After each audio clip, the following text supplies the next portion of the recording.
വീണ്ടും നിങ്ങളെ മുന്നിൽ വന്നിക്കുകയാണ്. നമുക്ക് ഇങ്ങനെ കുറച്ച് നേരം എന്തെങ്കിലുമൊക്കെ സംസാരിക്കാം. കുറച്ച് ദിവസം ഇപ്പം ഇനി അതിനൊക്കെ കഴിയുള്ളൂ. ഇപ്പം എന്തായാലും കുഴപ്പമില്ല, ദിവസം അങ്ങനെ കൂടുന്നിടത്തോളം വേദന കുറഞ്ഞു വരിക തന്നെയാണ്. അപ്പം എന്തായാലും നാളെ പോയിട്ട് ഇനി ഒന്ന് സ്റ്റിച്ച് എടുക്കണം. നാളേക്ക് ഇപ്പോൾ 7 ദിവസമാവും.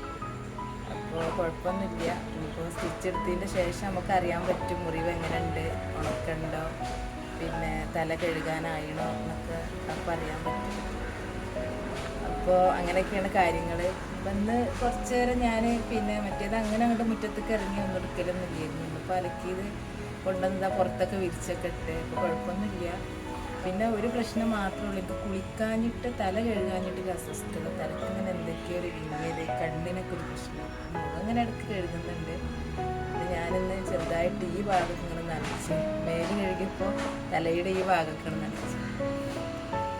പിന്നെ അപ്പോൾ അങ്ങനെയൊക്കെയാണ് കാര്യങ്ങൾ. അപ്പോൾ എന്തായാലും നാളെ നമുക്കിനി നാളെയാണ് വരാൻ പറഞ്ഞിട്ടുള്ളത്. നാളെ ഒന്ന് പോയിട്ട് ഇപ്പോൾ എന്തൊക്കെ പറയണത് ബാക്കി ഞാൻ വന്നതിൻ്റെ ശേഷം കാര്യങ്ങളൊക്കെ അറിയിക്കുന്നുണ്ട്.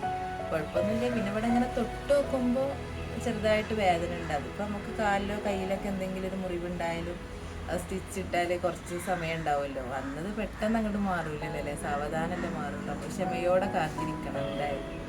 തലയിൽ എന്ന് പറയുമ്പോൾ തന്നെ നമുക്ക് അധികം ഒരു വേദന കാര്യങ്ങളൊക്കെയാണ്. എനിക്കിപ്പോൾ വേഗം ഒന്ന് കുളിക്കണം. കുളിച്ചാൽ എൻ്റെ എല്ലാ അസുഖം മാറുന്നുള്ളൊരു തോന്നലാണ്. കാരണം കുളിക്കാതെ ഇങ്ങനെ നിന്നിട്ട്, തല കഴുകാതെ നിന്നിട്ട് എന്തൊക്കെയോ ഒരു എന്താ പറയുക, ഉറക്കം വരുന്ന പോലെ ഒരു കനം തലക്കൊക്കെ. ഈ മുറിയുമായി ബന്ധപ്പെട്ടിട്ട് വേറെ പ്രശ്നമൊന്നുമില്ല. നമ്മൾ കുളിക്കാഞ്ഞാൽ ഉണ്ടാവില്ല നമുക്കൊരു ക്ഷീണം തന്നെ, അങ്ങനൊരു പ്രശ്നം. അപ്പോൾ അങ്ങനെയൊക്കെയാണ്. അപ്പോൾ എന്തായാലും നാളെ നിങ്ങളെ വന്നതിന് ശേഷം ബാക്കിയുള്ള വിവരങ്ങളൊക്കെ അറിയിക്കാം. അപ്പോൾ എന്തായാലും നിങ്ങളെ പ്രാർത്ഥന ഇനി ഇവിടുന്ന് അങ്ങോട്ട് ഉണ്ടാവണം, സപ്പോർട്ടും കാര്യങ്ങളൊക്കെ ഉണ്ടാവണം. അപ്പോൾ ഇൻഷാ അല്ലാഹ് അടുത്തൊരു വീഡിയോ ആയിട്ട്